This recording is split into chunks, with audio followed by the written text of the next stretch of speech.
morning, good day, good evening, whatever time you're watching this. Welcome. So yin practice today, we will use a block for sure. You might want 2 blocks. It'd be good to have 2 blocks. Also,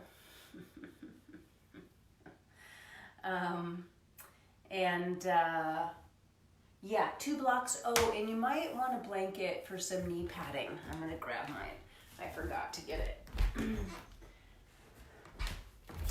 And then I'd like to start either in butterfly, where the feet are together, but considerably set far out from the front of the pelvis. A good 2 feet, 18 to 24 inches of space between feet and pelvis. And you can round forward in this way to release outer hips and the back. You could also lay back if that feels better to you. You don't want to have a flexed spine. I'm going to offer another choice this morning. If you sit up a little bit on some height, and simply doing Baddha Konasana. So for me, the butterfly, the longer span between the feet and the pelvis makes it much easier. But this closer variation with the feet is much more difficult for me. So I'm just going to start here. So find your starting point.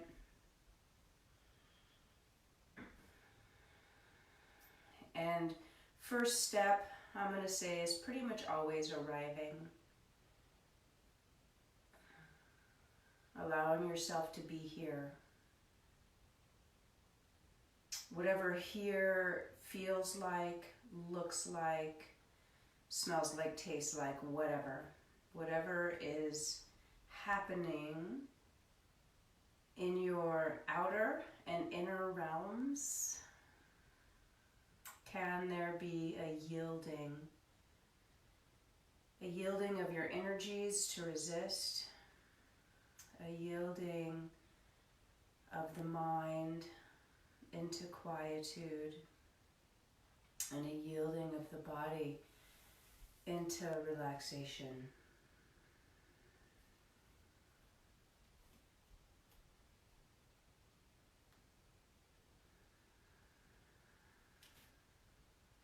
Allowing, breath by breath, the parts of you to settle. So that might mean you go more forward over the legs, or you let gravity have you more, whether you're bending forward over the legs or laying backwards.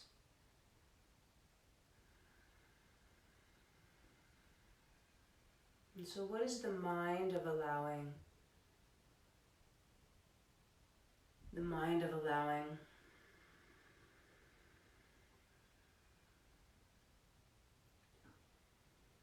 And that is to say, how does it feel to let go, to be with?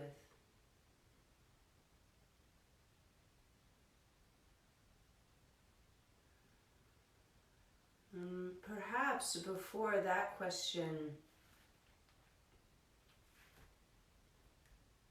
the question is, how do you know?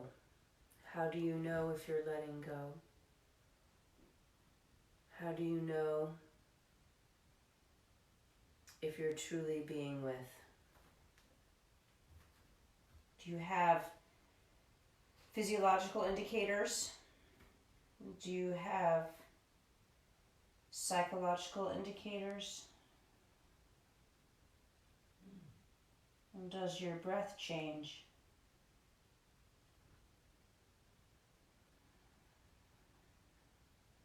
Does the felt sense of tension on your skin, on your surfaces, change?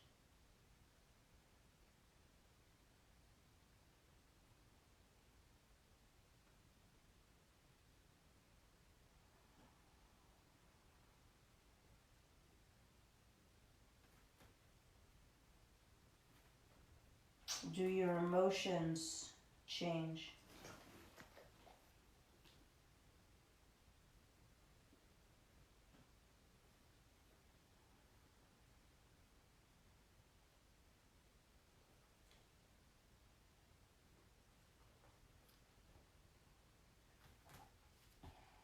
Does your connection to breath, to sensation,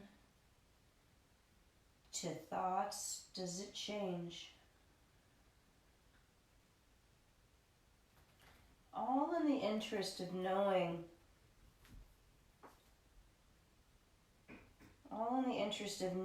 how do you connect? How do you know if you've let go?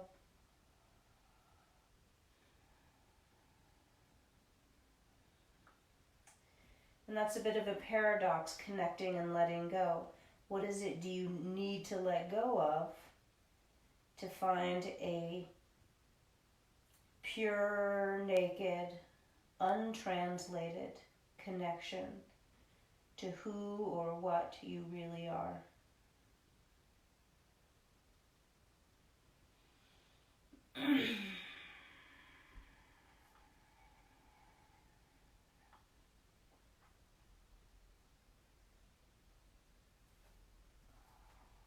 Slowly bring yourself back up to sit, whether you are laying on your back or rounding forward.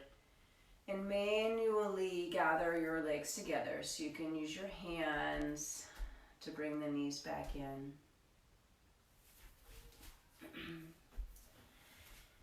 And we're going to do this morning is going to be a long one-sided sequence with a symmetrical pose, and then the other side concluding with a symmetrical pose. So from here, the invitation is to take the legs wide apart, Upavista Konasana.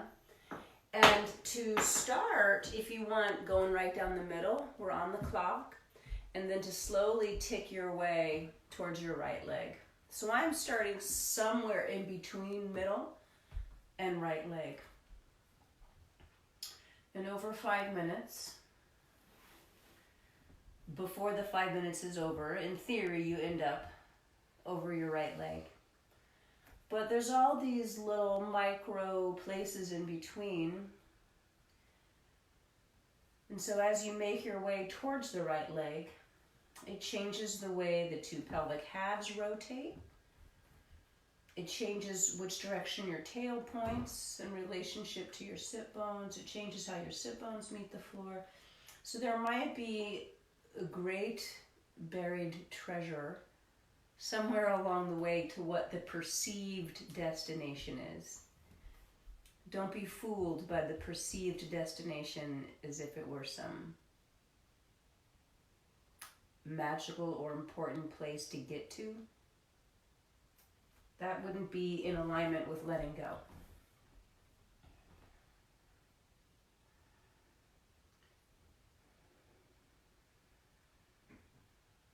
So let the presence of breath, fairly unmanipulated here, right? Call it up, invite it in, let it be in its natural state, but really glorious. So highlight it. You don't have to push it harder or draw it bigger unless you want to, but highlight its presence. And continue to merge the experience of breath moving, the knowingness of you moving your breath, the sensory feedback loop of how you position your parts and what you feel.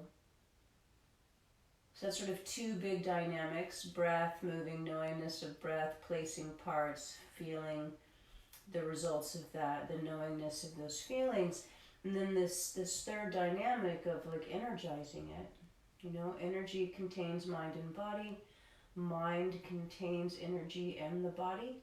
Body contains mind and energy. So this sort of holy triune. We could say body, heart, mind. We could say energy, body, mind. We could say awareness or mindfulness.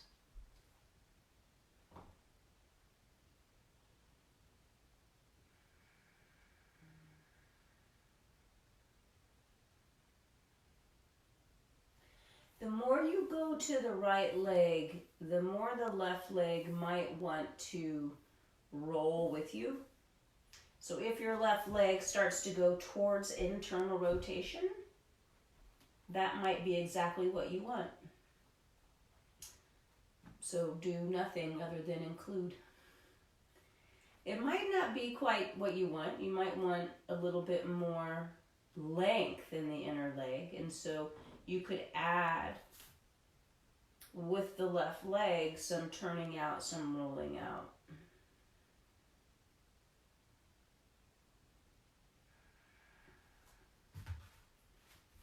So to some degree, to a large degree, the yang aspects of our experience are simply the ability to pay attention. And then any kind of directing, channeling, guiding, moving, or engaging of parts bring yang qualities, but it's all in the interest, and you're in your last minute or less. But any of the yang additions are in the interest of enhancing or supporting the yin qualities. Yin turns into yang, yang turns into yin. Just the way night turns into day and day turns into night. Much in the way that too much low and slow and sleep makes us crave activity and energy and movement. And too much movement, too much activity wears us out. So they feed each other.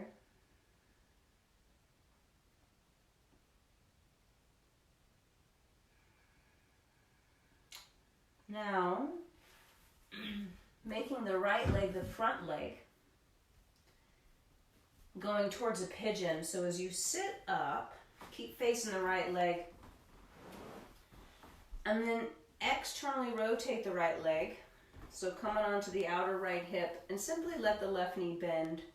Soften that left leg towards the space behind you. And it's another 5-minute journey where you go from this like modified pigeon. Some people call it a Z seat. The legs sort of make the letter Z. And then slowly bringing both legs more in line with what your best pigeon is, your preferred pigeon. So in time, and it may not be in this 5 minutes, it might be over weeks or months or years, in time the back leg goes straight. And it rolls towards internal rotation. So right now, even though my back leg, left leg is not totally straight, I'm trying to get onto the top of the toenails. Still letting my right hip adjust. So we're going to roll through all the surfaces of the legs, inner leg, outer leg, front leg, back leg, from toes to hips. So touching all of the lower body meridians. And this one in particular, the pigeon,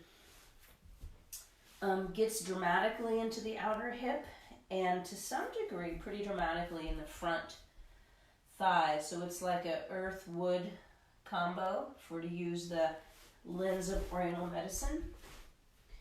So in Oriental medicine, the suggestion is that all of the organs,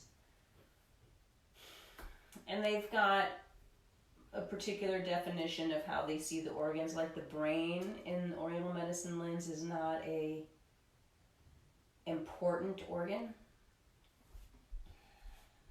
And there's so much that you could say about that and read about that and learn about that. But they concentrate on, in particular for the lower body, liver and gallbladder are a paired group of organs, and those are related more to springtime and wood and growth, encompassing the emotion of anger, frustration, and the virtue of compassion and freedom. And that's an outer body meridian, the gallbladder meridian is. And the liver's on the inner leg. And then spleen, stomach, pancreas. So stomach and spleen and pancreas go together. Front leg, front of the leg for the stomach meridian. And then spleen, pancreas also in the inner leg. And it suggested that the energy of stomach and spleen, earth element, that the emotion is worry or concern, and that the virtue is accountability or faith, so trusting in something and holding yourself accountable, being an accountable person, valuing accountability. So as we pause here, tugging on stomach through the back leg and tugging on gallbladder through the outer hip of the front leg, what are the minds? What's the mind of the shape you're in? Like, what about this shape tugs on those energetic qualities of anger or frustration, or maybe worry or fret? If either of those are your default, could be that there's some depleted energy in these organs, or overstimulated excess energy in these organs. If you have faith in this lens and this paradigm, if you believe that Oriental medicine has something to say about what really goes on inside, I happen to believe in it. But if there's a sense of compassion here for what you're enduring and you have some faith in the process, it could be such that these organ bodies are really balanced and you've done well to take care of them. So we're coming to the end of our 5 minutes in pigeon. We're going to transition to what they call swan in yin yoga. I'm going to use my block. So, doing your best to get yourself up and into a lunge. So I simply stepped my right foot forward. I came from the outer right leg onto the sole of the right foot. And I'm putting the block underneath my sit bone, right sit bone. Could be you need both your blocks here. So you stack one block flat side and the second block taller. Then you sit on that. You sit on that height. I like to put support under my pelvis for this because I've got tricky hips. You are welcome to go forward with your body and make it more of a dragon. Oh, I lied. I said swan. That's what they call pigeon. So that was the previous pose. They call this pose dragon. So you could be a sleeping dragon and laying down, elbows down. That's not my preferred way to practice dragon. I like to be an upright dragon. I get more tug on the front of the back leg, stomach meridian, earth energy according to this paradigm. I'm using my second block for my hand. I did have it in my right hand, and now I'm putting it in my left hand. So supporting my uprightness, supporting the yang, the ability to rise up with some rooting down, with some yin.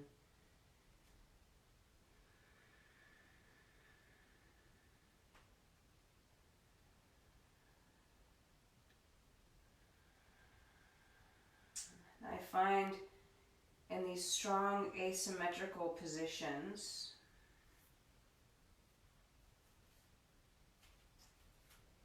my ability to relate to how my spine is organized is really a deep integrating force. So for instance, in this scenario, if I can put my mind in my sacrum and have the front of my sacrum shining forward, not sort of tipping or veering to the left. Right, so keeping that deep cave of the sacrum and not letting it swing to the left or open to the left. And then inviting the tail to be more straight down towards the block rather than veering left or veering right or being pulled back too much behind me. So look for that integrity, that capacity to energetically and actually physically gather the deep front line into the back body.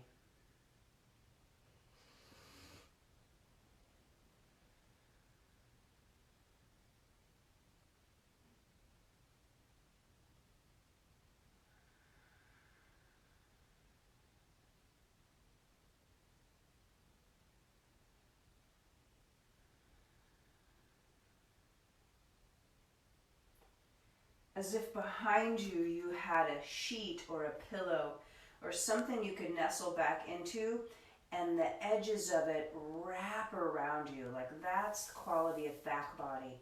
Billowy, deep, wide, receptive, soft.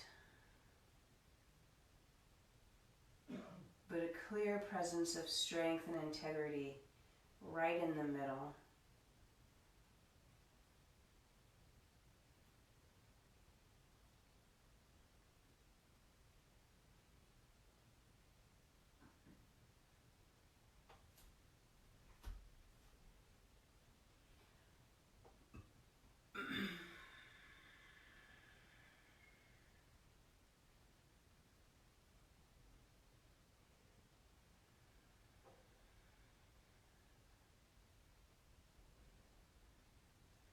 What is the mind of accountability? What is the mind of faith?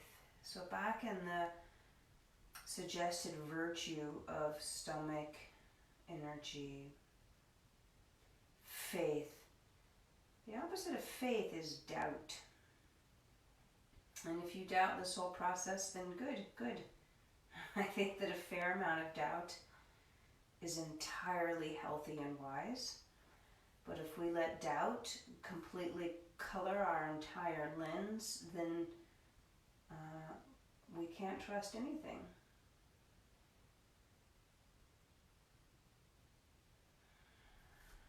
So transitioning now, if you bring your hands down, tuck back toes under, pause in a regular lunge. Be a little fiery here. If you need to do a down dog, fine. But lunging with that right foot forward. Now you guys stay where you are. I'm going to turn around so you can see better. Oh, moving is so difficult. From your lunge, can you come to the outer edge of your left foot? And turn your right toes to the right. So now all 10 toes point to the right. And here's where we come down on the outer left hip. So you might need to move your right foot more towards your left if your right hip is the obstacle. You could also put a block or two underneath that right hip. So now it's the left hip, I'm so sorry. Outer left leg is coming to the floor or to a block. I'm coming all the way down. So now we're in the act of lengthening left side. And because I don't need the block under my hip, I've stacked the two blocks under my elbow, which is going to give my wrist and hand a little respite from weight bearing.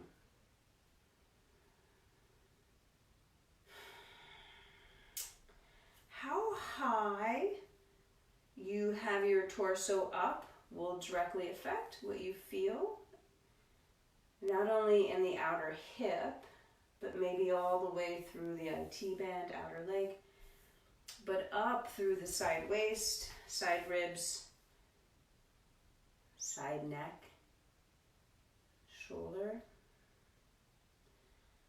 So allow a decent amount of wriggling to keep life easier on the neck and shoulder, to keep life easier on the upper back flesh where your shoulder blade is embedded.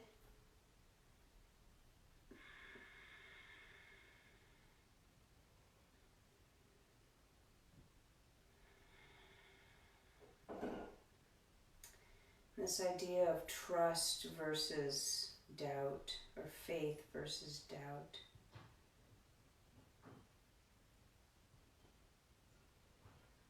I find it immensely helpful to occasionally and sometimes regularly inventory what I trust without question in this life. The love of my pets, 100% trustworthy no matter what.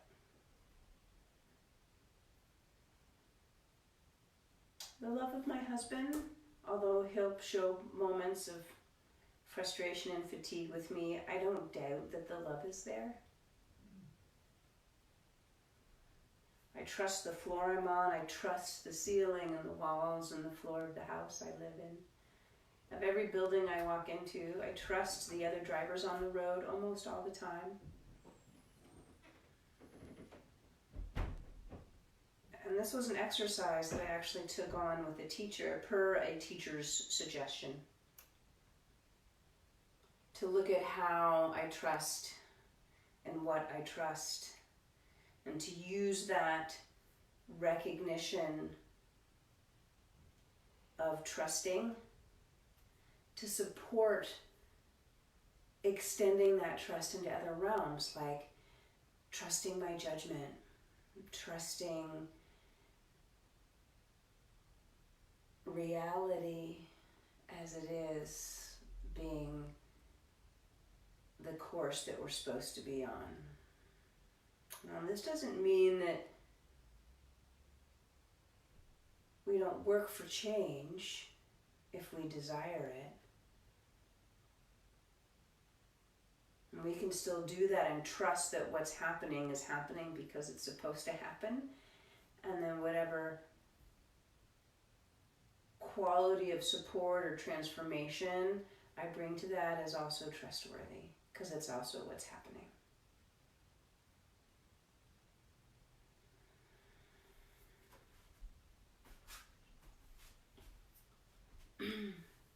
For the last minute or so, stack.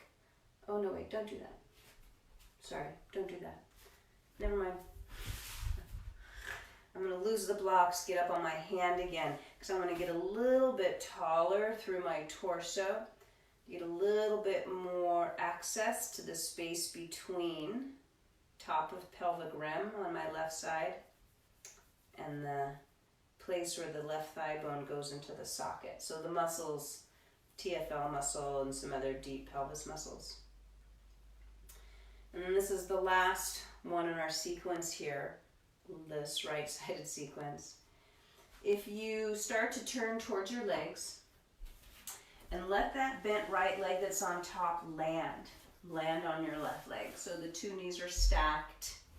So we're in half shoelace.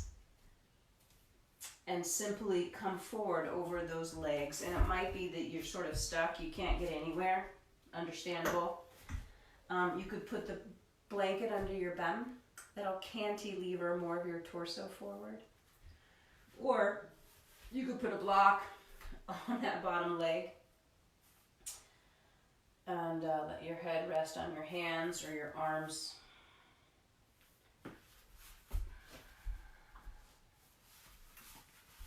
Or your head rest on the block. You trust the block, I imagine, to hold you.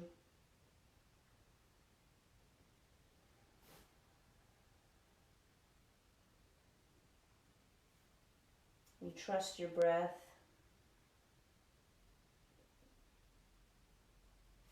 And this brings up something for me in the time of COVID-19er. I've struggled with trusting my body to overcome the virus if I were to get it. The fear of death is real. It's talked about in the Yoga Sutras. Suggested that it's one of the last things to uproot, even in the wise, even in the very wise, fear of death.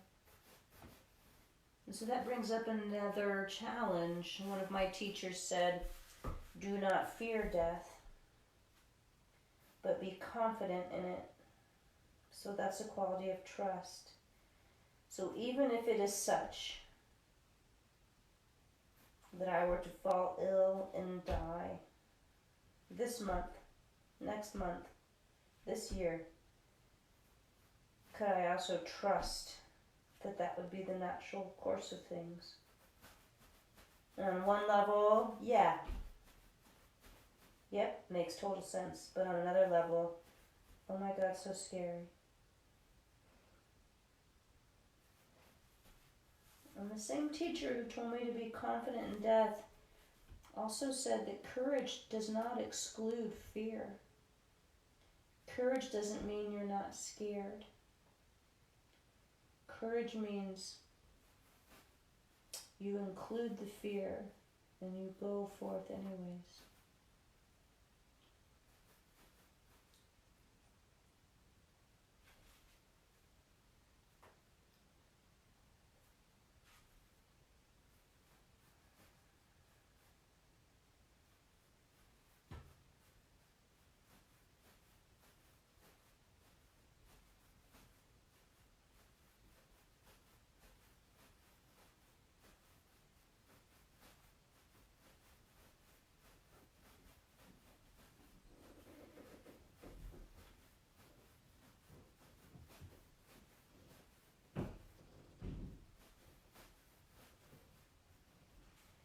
There's a way we can lean into that inevitable truth about our own demise. And that touching of the exhale is suggested, the bottom of the exhale where there's no breath. It's suggested that there, right in there is where we can touch the void of no breath, no movement. Dark, empty, quiet, still place of nothingness.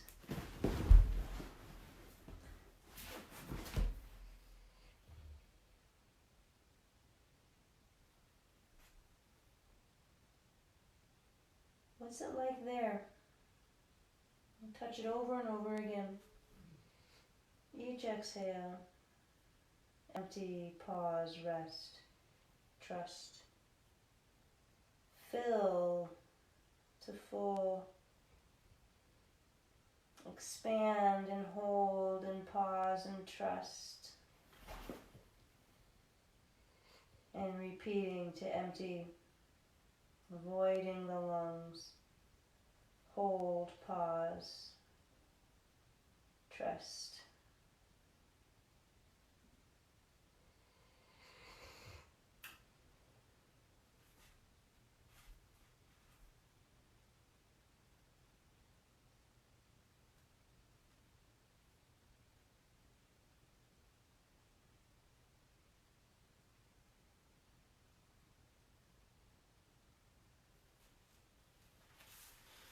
Use whatever manual support you need to come up. Untangle your legs. And you have a couple of choices from here. You could spend a minute moving. You could do cats and cows or down dogs or roll around on your spine, or as you come to lay back. If you come to lay back, you could swing the knees right and left. So give yourself a minute of whatever you want, whatever you need.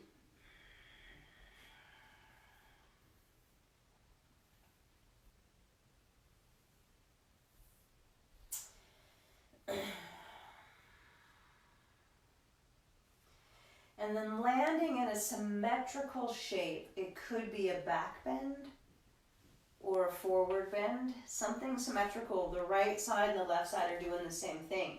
So you could hug your knees in and just spend a couple minutes here on your back holding your knees. Or you could rock up and fold over your two straight legs or do a child's pose. All symmetrical forward bends. Or you could do a symmetrical back bend, Sphinx or seal or bridge. I'm going to do a Sphinx where I've got support under my chest. just wedging a block on the diagonal, sort of underneath my front ribs here. So the flat side of the block is towards my rib cage, sort of holding the solar plexus. So it gets me at a slightly different angle than what my elbows could support me at. So if you notice me, whatever, I'll just say my elbows aren't able to like really land on the floor. So I'm slightly higher, which I like. So I'm going to put the blanket underneath so my elbows have a place to land. Coming up higher puts me in a different place in my spine. So once you've logged a fair amount of hours, and by hours I mean years with lots of hours, then if you're paying attention, I'm going to suggest that you can see the places that you address or inhabit a lot.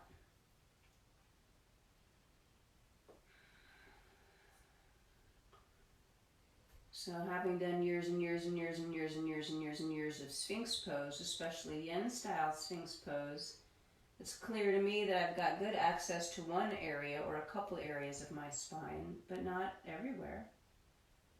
And so I'm trusting that biofeedback, and I'm changing my technique to get a different kind of access.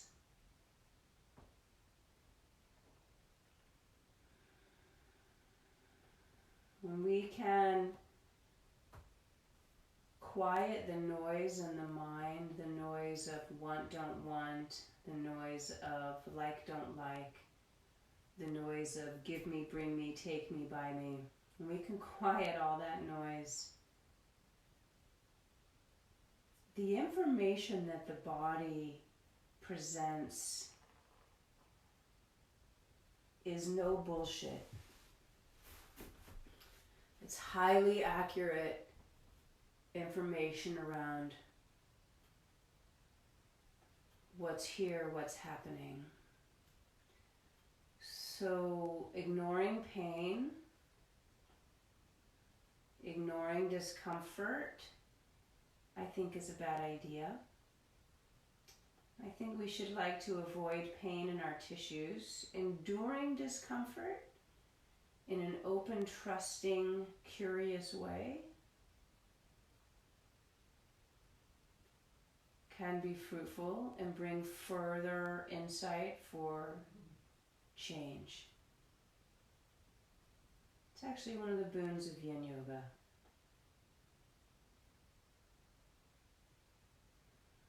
Practicing, enduring, including, inquiring with discomfort here in these controlled,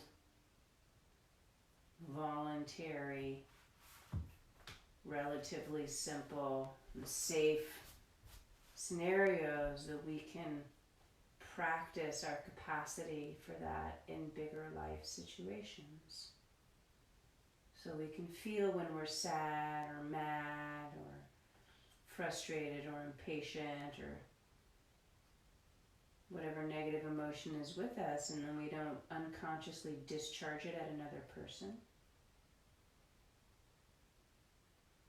We can really clearly tell when we're happy or excited or filled with the desire to celebrate or enhance a positive feeling. And so then the insight might be how to channel that more skillfully in ways that can bring more goodness to more people.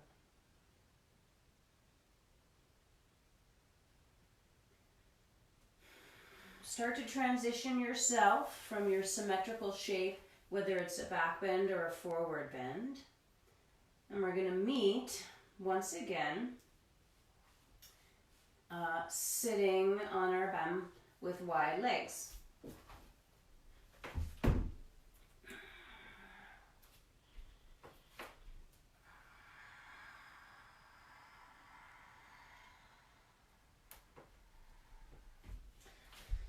So gear yourself up for that. And we're going to start going right down the middle, or somewhere between the middle and the left leg.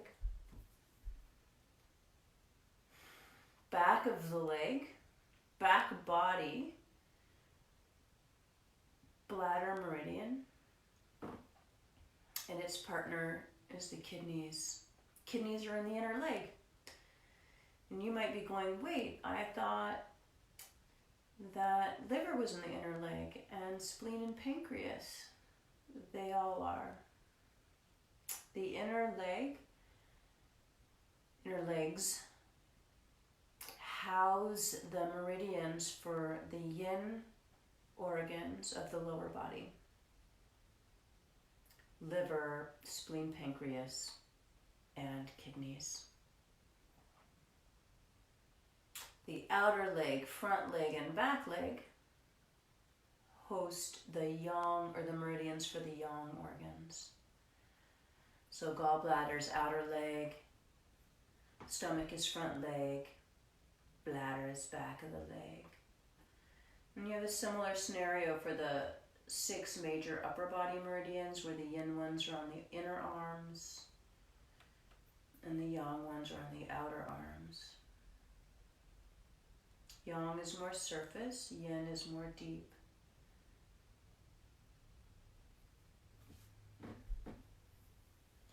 Yang has to do with, in our bodies anyways, the purging, the releasing, the getting rid of.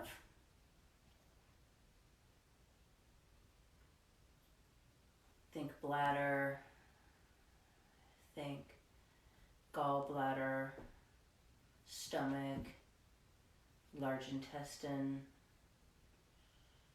which is an upper body meridian. And the yin organs have to do with nourishing, supporting, feeding. So the way the liver purifies blood, the way the kidneys filter fluids, giving us the goodness we need. And the way the pancreas and the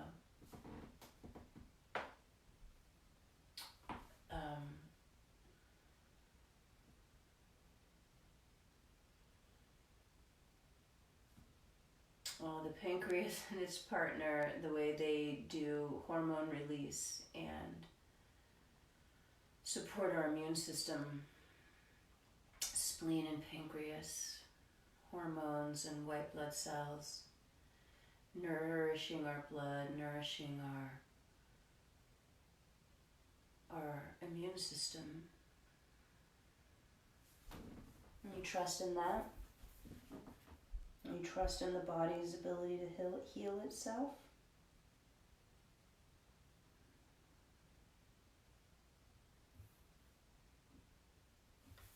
Slowly making your way towards your left leg.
So we could say that This particular shape is good for all the lower body yin meridians because the inner legs are getting a tug. We're also touching the back of the left leg, so tugging on that bladder meridian. Begin to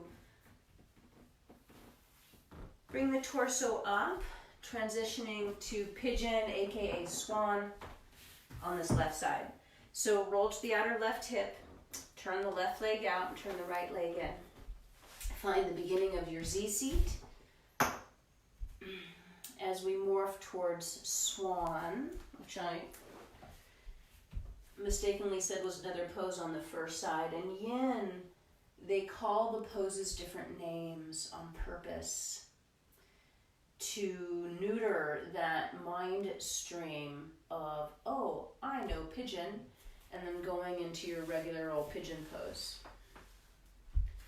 Or I know half cow face, which they call half shoelace in yin. Right, so trying to create a different energetic around the posture, a more yin energetic. Different name, you change the name of something in theory, and I believe it to be true, you change how you relate to it.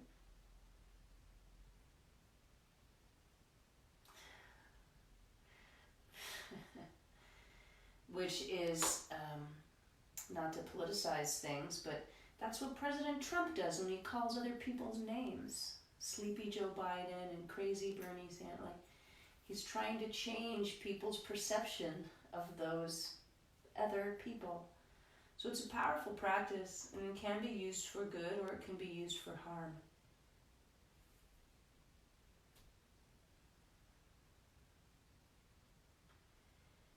As you morph your way into your straight up pigeon, whatever that means or looks like for you, now we've got the tug in the outer hip of the front, so bringing in that gallbladder energy. We're compressing the inner leg of the front, so still including the yin lower body meridians. In the front of the back leg, stomach, but the back of the back leg, your right leg, back of your right leg, compressing there, and it will compress through the neck shape. So compression, gathering, shortening, or tugging, tension, stretching.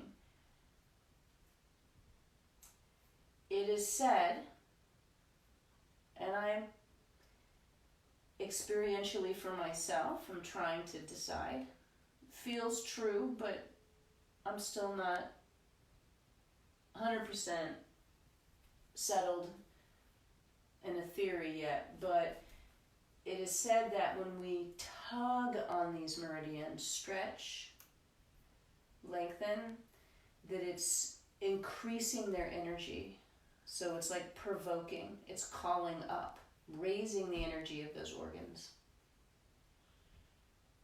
Stimulating, versus when we compress, shorten, push into, gather these meridians, the suggestion is that that's more pacifying, more quieting, more calming, brings down the energy. So this is an epic phenomena gathered really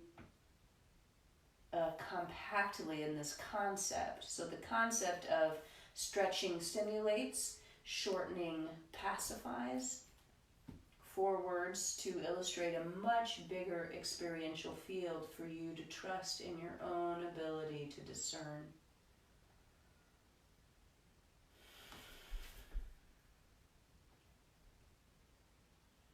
What is the mind of extension? What's the mind of the lengthening, stretching, opening, spreading?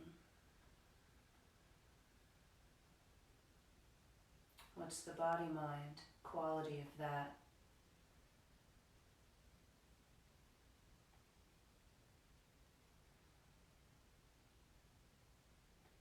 Maybe you just need to look at that all by itself. Just be with that Or maybe you can split screen or overlay the inquiry of additionally, what's the mind of compression, of shortening? What's the body-mind response to gathering tissues and energy? They're both happening here. They're both happening all the time.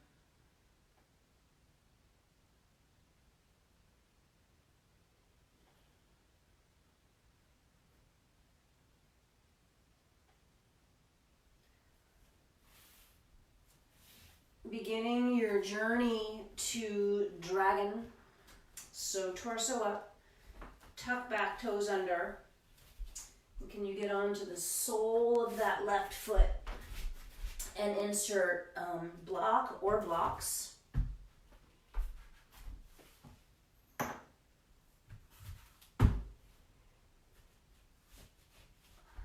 Underneath your pelvis.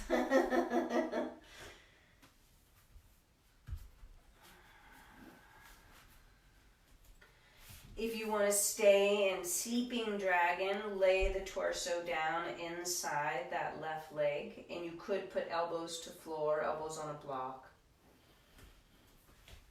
I'm going to be upright dragon.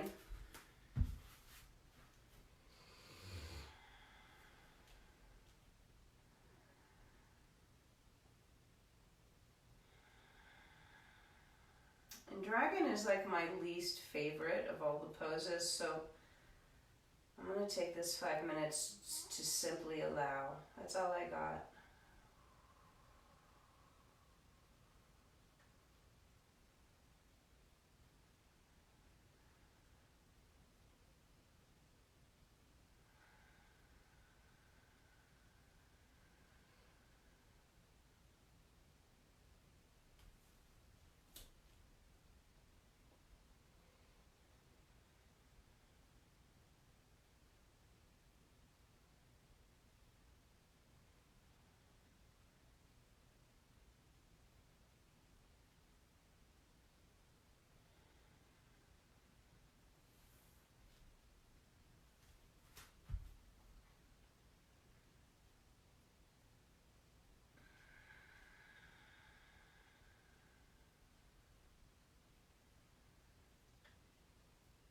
So as things settle in my body, mind here through this stomach meridian of the back leg, I'm reminded of those beautiful words of Eric Schiffman. I've said them in at least 2 classes during this time of quarantine. He says, he talks about moving into stillness, moving into stillness. And when we move into stillness, it's not like things get still. It's not like things stop moving. There's so much energy here, but what stops is the struggle.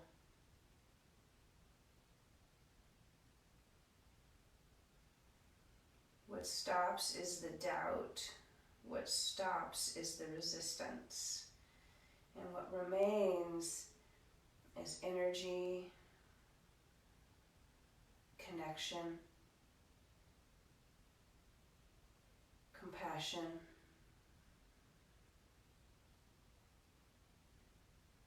and pure love.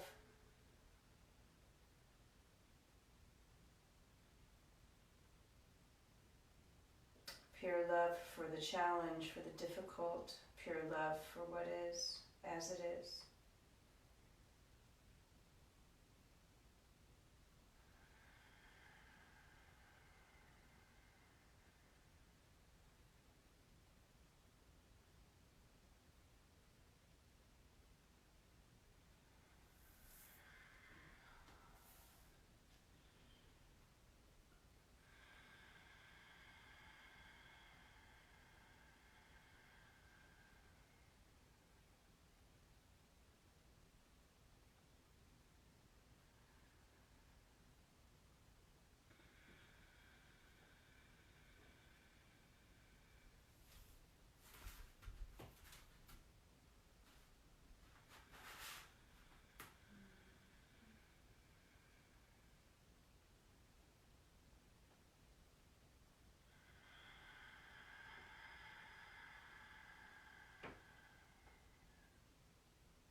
last 10 seconds or so.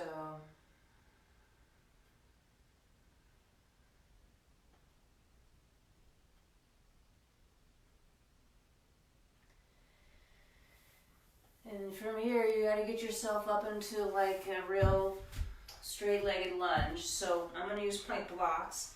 Tuck back, toes under. Bring back leg, knee up off the floor. Maybe get a little more lift under the pelvis. You could straighten front leg if need be. And then rotating left toes to the left. So you pivot on that left heel, left toes point left. And then you come to the outer right foot. And here's where you start to lower down onto that outer right hip. So if your left hip is like all bunched up, waggle your left foot towards the right foot. And as you lower that right hip down, you could put a block underneath it or 2 blocks. I'm going to turn around so you have a better visual of me. Bring my little notes in my hourglass. And then here we are. I call this confused pigeon.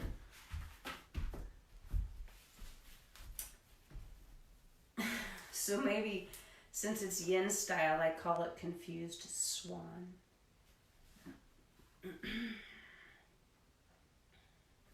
Once again, I've stacked the 2 blocks under my elbow, so the weight is just different in the arm.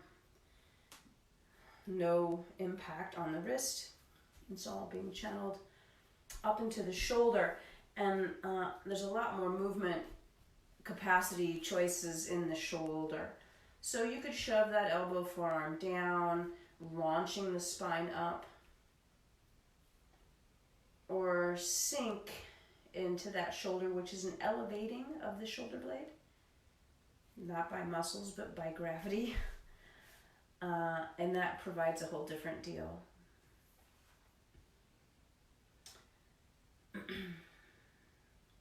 Landing on the outer hip like this and sustaining weight bearing on the shoulder and the arm in this way.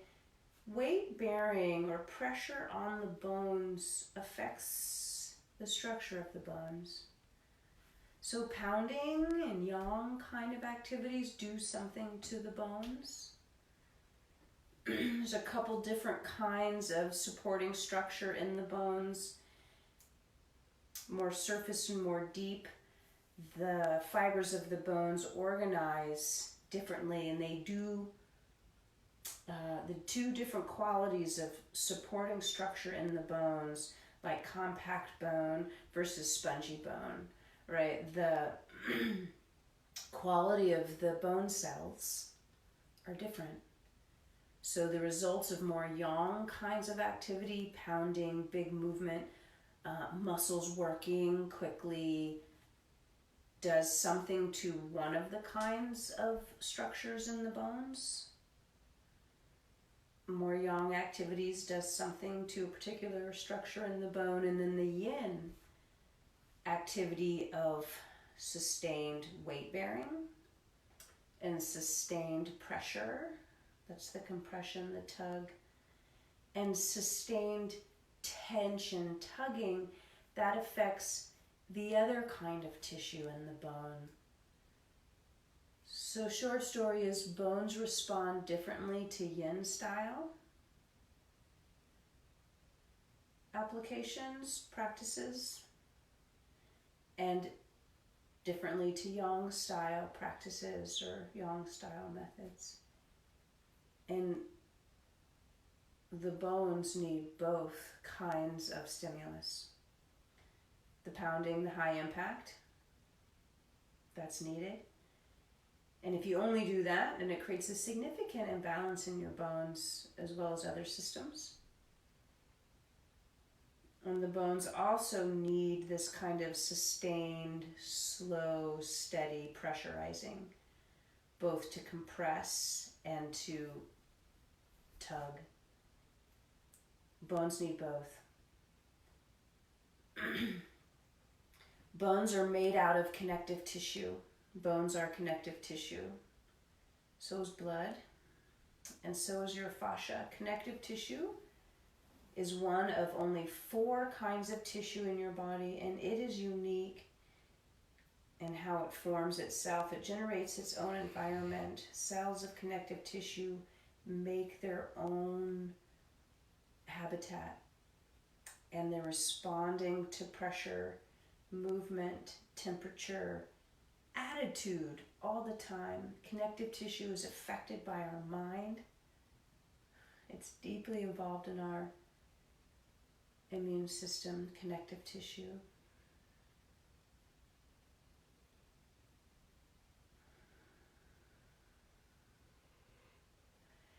And so not only the bones being connective tissue, but the wrappings around our muscles, the fascia around the vessels and organs, all respond similarly to the bones, in that the 2 different qualities of stimulus are both important. And if you only do one, or have an imbalance of one activity, yin or yang, then you're going to have likely an imbalanced structure, body, mind, complex. Bring yourself up. Turn towards the 2 legs. And in theory, as you scooch onto the bum, bottom side of your bum, left leg folds over right leg. And this is the last asymmetrical pose that we have in this sequence. So take your time to fold over this half shoelace, which you might know it as half cow face. Fine. The full version of this, with both knees bent, both knees stacked, is profoundly effective for the outer hips in terms of tugging and compressing the inner legs. This version, this half version, is typically more about lengthening the outer hamstring of the down leg. It's a very different pose in my experience. Still getting the inner thigh compression. And bladder meridian and the back body is being lengthened again. Outer hip being lengthened. Inner legs being compressed.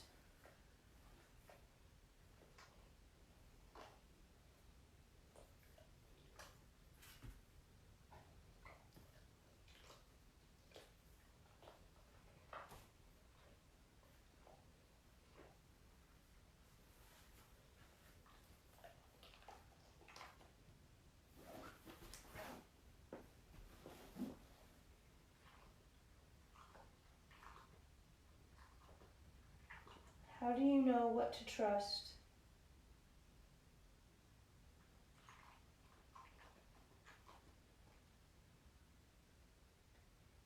Is it information that your frontal lobes can latch onto, or is it a felt sense in your cells? Is it a message in your guts? Is it a tingle at the back of the neck? How do you know what and when to trust?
So beginning to disassemble this shape. We have one more symmetrical pose. So again, you can choose a symmetrical forward bend, folding right over your two straight legs, or lay on your back, hug your knees, child's pose, come back to butterfly, come back to wide-legged, straight down the middle, which we didn't really do for that long, or symmetrical back bend. So you could do Sphinx pose or seal. Seal being a straight-armed version of Sphinx. So a lot of weight in the hands. Or you could do a supported bridge where you have the block under your pelvis. I'm going to choose saddle. That's sort of the Maha Asana of Yin Yoga, sort of the basics. So with saddle, it's like Supta Virasana, which you could also do, where you sit between the heels and lay back. That might be easier on the knees, or harder on the knees. It depends on your body. The other option is basically like a Supta Vajrasana, where you sit on your heels and you lay back. So this one might be harder on the knees or easier on the knees. It just depends on your body.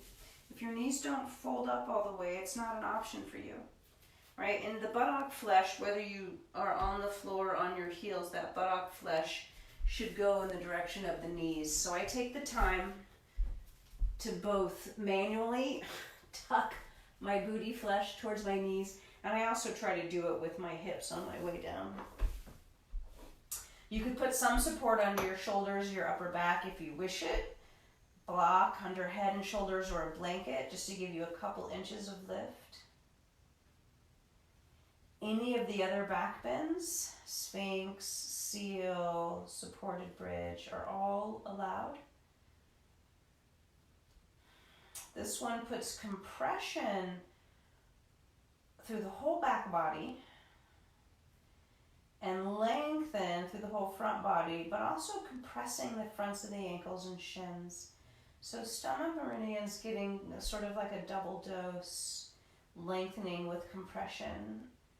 Bladder meridian getting really shortened here, so pacified, quieted. And the belly area, low belly in particular, known as the hara in this tradition.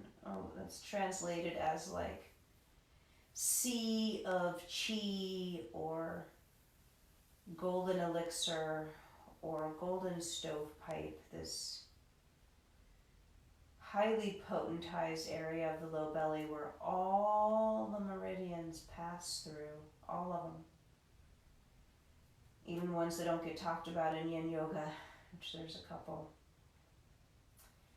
Really soft and spread, so some tug, but relaxed and receptive. So I like to rest my hands here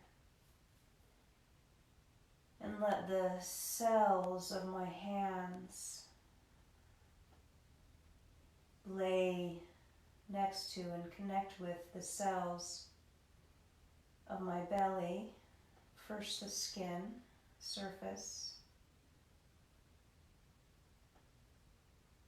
And as the connection warms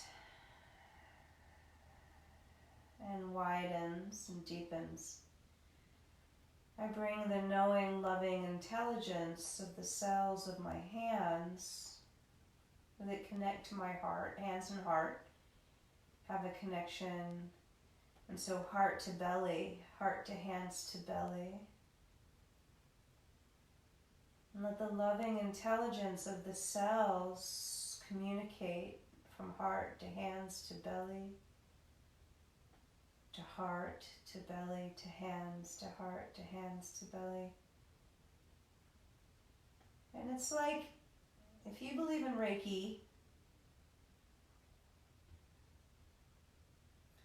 I certainly believe in the energy of touch, and I believe in the conscious transmission of energy through touch, or the conscious energetic transmission of consciousness through touch.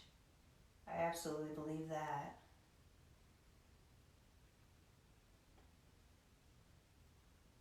So warm and love and brighten the low belly space, the hara, your sea of chi,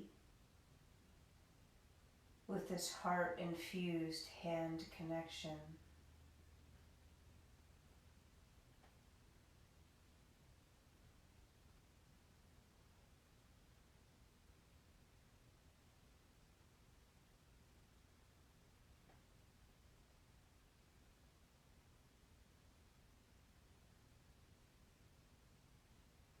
And what bubbles up for me is it ran like a news flash across the screen of my mind, the screen of my body-mind complex, that love is the only answer.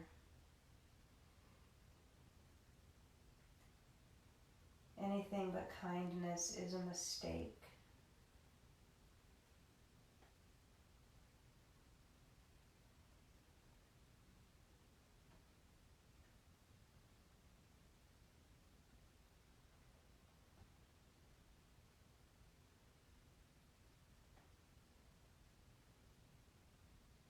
And I can trust this.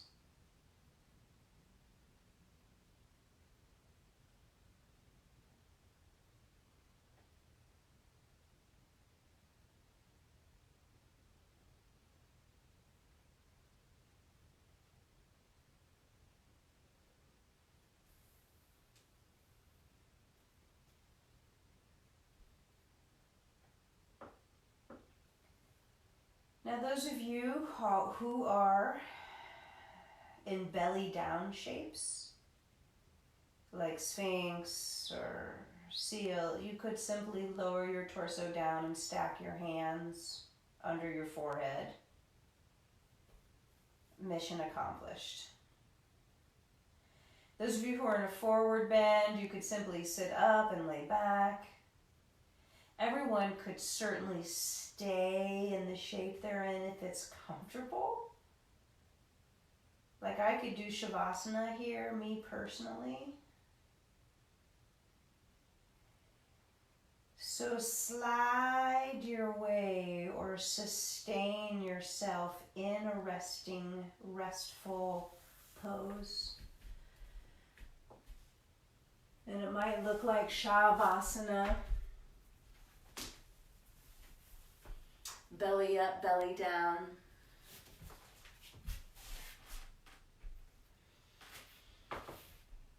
It might mean that you curl up onto your side and rest there.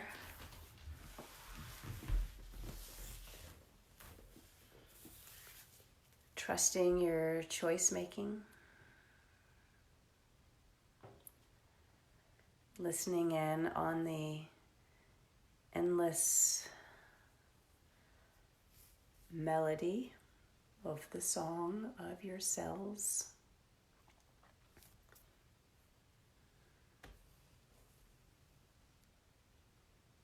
The beat, each beat of your heart.